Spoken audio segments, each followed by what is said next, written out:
Hi, it's Fias Taro. Hello, Pisces placement. So, habang nagre-reading ako kanina, ang daming interruption.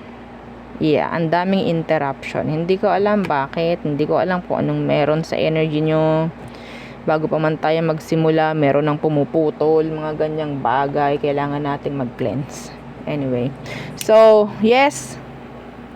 syempre, Pisces in separation. Okay, so tingnan natin ano bang meron pagdating dyan, no? So again, syempre, before tayo mag-start, kung hindi ka pa nakakapag-subscribe, please do subscribe and hit the notification bell para lagi po tayo maging updated sa mga pangyayari pa lang. And again, kung meron pong mga tanong pagdating sa private reading, just message me sa akin pong FB page for more info. Ganun din po pagdating sa ating mga charms and iba nating items. So, sa mga bago dyan, ito yung ating cord cut, yung pangtanggal po, no, ng mga blockages, pangtanggal ng mga, sabihin nating, nagdadala ng MALAS, no, sa inyo. Opo, no, so, para mas maging magaan, maganda, ang daloy ng biyaya, no, in general.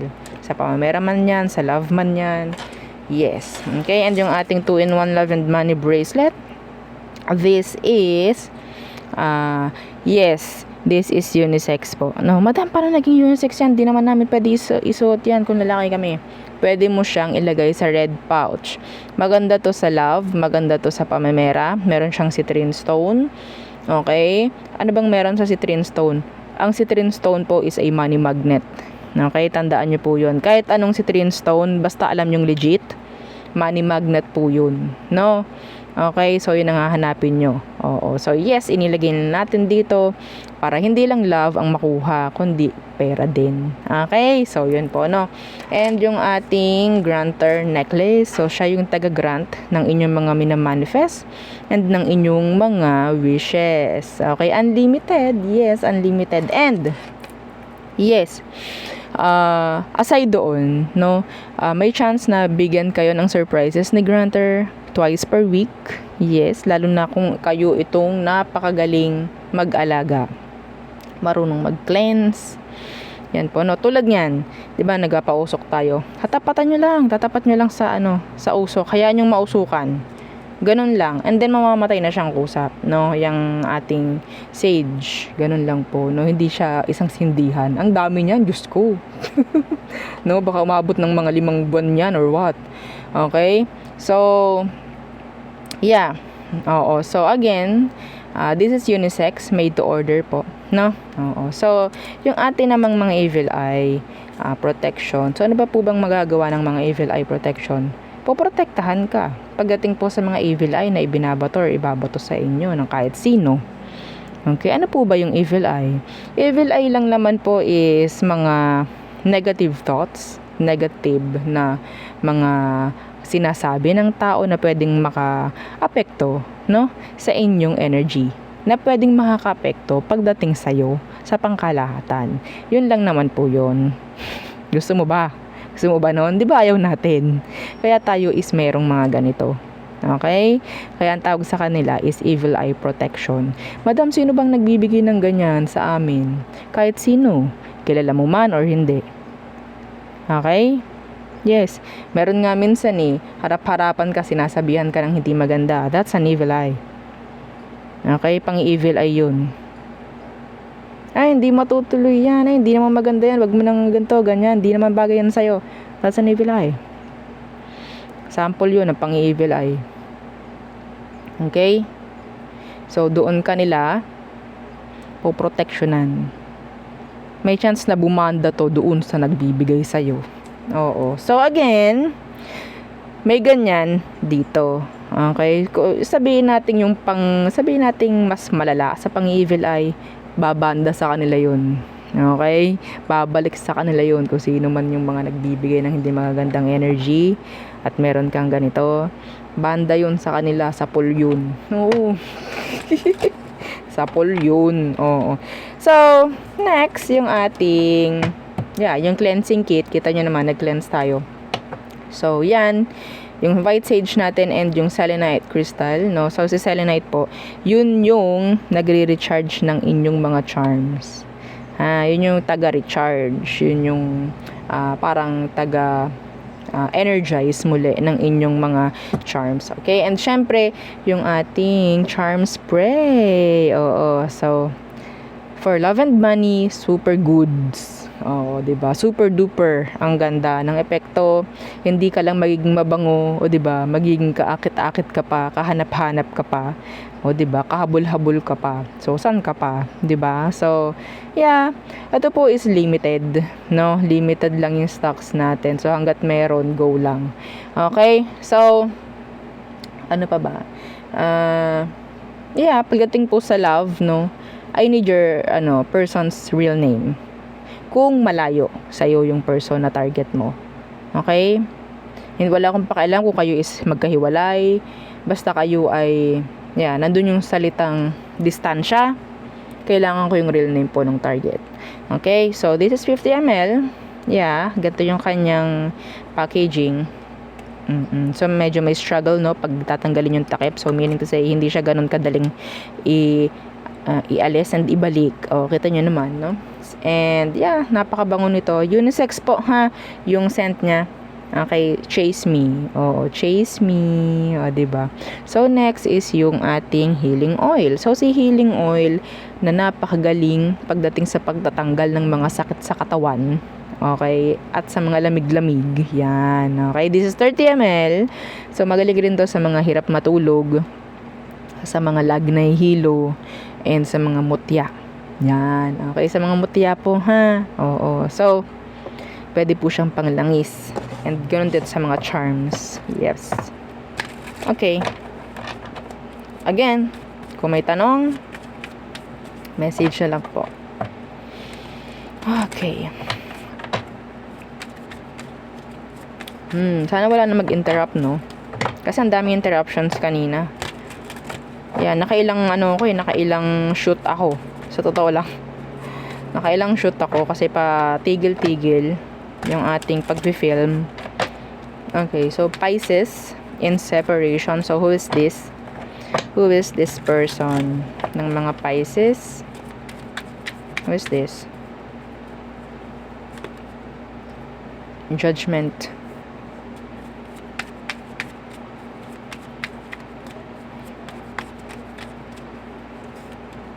Death. So dito pa lang alam ko na. Ito pa lang, ito yung on and off. So may dumating pang death in reverse. So nagkaroon kayo ng maraming on and off ng tao. Okay, on off, on off, on off, on off. So nanatili kayo sa isang cycle ng tao. So sa ngayon, pwedeng magkahiwalay kayo. So meaning to say, may babalik na naman. Nasa cycle kasi kayo. Okay, so alam na natin na kayo is magkakabalikan pa rin, kung sino man to. Okay? Pwedeng Scorpio. Malakas yung Scorpio placements ng tao. Okay, tingnan pa natin. Ano bang meron dito? Madalas rin na gumagawa siya ng dahilan. Sabihin natin, ikaw palagi yung tinuturo niya. Okay? Kung ano yung ginagawa niya, kung ano yung, parang ikaw yung resulta. No? Oo. Kung anong resulta ng ginagawa niya, ikaw yung may kasalanan. Parang ganon. Gets nyo? Kaya hindi rin kayo maalis sa situation na ganyan. On, off, on, off, on, off. So, ngayon naka-off kayo. Mamaya on na naman. Okay? The Queen of Pentacles. Meron kasi ditong tanggap lang ng tanggap. May tanggap ng tanggap. Okay? Andun yung parang nag-nurture. Caring. Ganyan po. No? So, anong meron sa kanya sa ngayon? Anong kailangan mong malaman? Pisces. The Hangman, the Hanged Woman. Okay, what's with that? The Wheel of Fortune. So, sa ngayon, kung anong meron sa kanya, okay, alam niya na ikaw is nandyan lang para sa kanya. Tandaan mo yan. Ayun, nakikita niya. Okay, that's a side message. Pero kung anong meron sa kanya ngayon, kung anong iniisip mo sa kanya, yun. Alam mo kung anong ginagawa ng taong to. May idea ka. The Three of Cups is here. Being open, pagdating sa kung saan-saan, getting out kasama ang kanilang barkada, mga ganyan. Okay? So, So, yeah, nandun yung energy ng freedom pagdating sa person mo. Yun ang ginagawa niya ngayon. Tingnan natin, ano bang tingin niya ngayon sa'yo? Aside dun sa nakita natin kanina. The Five of Swords in reverse. Na gusto mo pa rin tong maayos. Yeah. The Sun. Gusto mo pa rin siyang makita. Gusto mo pa rin siyang makausap. Yeah. And you were open for them. Like the Queen of Pentacles. Yun. Kaya kayo stuck sa energy. Stuck kayo sa cycle. What is their next action? Kahit alam naman natin na babalik.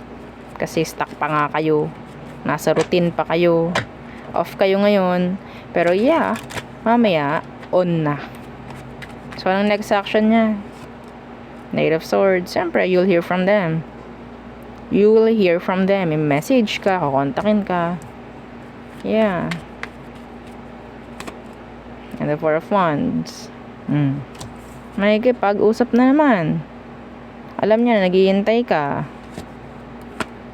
The Empress. Ibaba mo everything for them. I-welcome mo sila. Ganun ka ignorante, arrogante, kayabang yung energy ng person mo. Yeah. Nababa ang tingin niya sa'yo, sa totoo lang.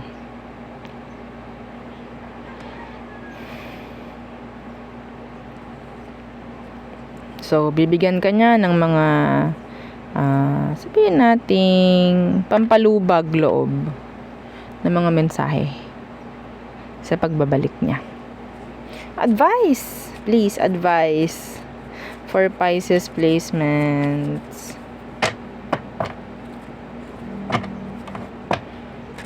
Yung iba dito, alam niya, kahit hindi sa kanya, na, yeah, I mean, kahit sa mga dati mong nakarelasyon, alam niya na ikaw is ganyan. Like, lagi kang nagwe-welcome. Not for all, pero may ganun ako nakuhang energy. So, ano advice for you? The Five of Pentacles in reverse. And the Ten of Wands. Na hindi ka na ganun kadaling balikan. Yes, hindi ka na ganun kadaling balikan. Enough is enough. Ten of Swords. Ace of Pentacles. Meaning, ipakita mo sa kanya na marami ka nang ginagawang bago. You're like the version 2.0, 3.0, 4.0, mga ganyan. No, wag mo na ipapakita sa kanya yung old version mo. Okay? Wag mo ipapakita sa kanya kung ano yung parang, yeah, sanay siya. Sanay siya, kaya balik siya ng balik kasi alam niya. Parang ganun. So, meaning, advice sa'yo is, pahirapan mo. Pahirapan mo. Kung gusto niya bumalik, pahirapan mo. Hindi yung i-welcome mo siya like with open arms, wide open. With the arms wide open. With arms wide open. Oh my golly. Okay? Oh my gosh.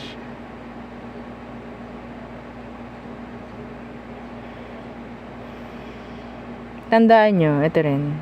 Pag to pinabalik mo, mahirapan ka na naman. Yun na lang. Hindi ko alam kung pwede kang matakot sa sinabi ko na yun or bigyan kang gabay. Yan, no? Pag to pinabalik mo, mahirapan ka na naman. Magiging kawawa ka na naman. So, sana enough na yun. Yung mensahe na yun para sa'yo. Okay, let's see. All signs are true Pisces for you Pisces placements. Again, don't forget to like, share, and subscribe. Thank you. Big help po yan ha sa channel and sa ating page. Okay. Gusto kong mag-live again. Mag-live. Oo. So, Aries, they're thinking of you. Taurus, they want to message you. They have something in their mind. Gemini, they want you. They're attracted. They want your attention. Pisces, they're tawag dyan, thinking of you. They want to rest. Some of you, Itong taong to, habang naghihintay, and yeah, may paghihintay, may pagpapahinga, pero inisip ka. So, Leo, gusto nila ng bago. Okay, bago. And I think ikaw yung parang, sabihin natin, charm niya. Parang ganun. So, Virgo, hindi pa natapos yung kay Virgo. I'm hearing another conversation with the Virgo. Libra, still attached or feeling attached. Andoon yung mutual feelings. Ni Libra. So, Scorpio, they like you. Yeah, they like you. Lagi ka nasa isip ni Scorpio. And Sagittarius, there's blockages or I think there's energy of tension na nagbi-build. Maraming gustong sabihin pero hindi mangyari. Okay, so Capricorn, they're not ready to commit. Pero they want something like a conversation with you. Parang marami silang gustong ipaintindi sa'yo. Yeah. So Aquarius, they're planning. They are planning. So Pisces, there's a lot of action. Okay, action. Movement. Some of them, they're moving on. Or maybe you have to move on, Pisces. So there, yun ang aking reading for you, Pisces placements. Again, please don't forget to like, share, and subscribe, and follow our FB page. And sa nating YouTube channel na nasa description box below. Again, thank you. Goodbye.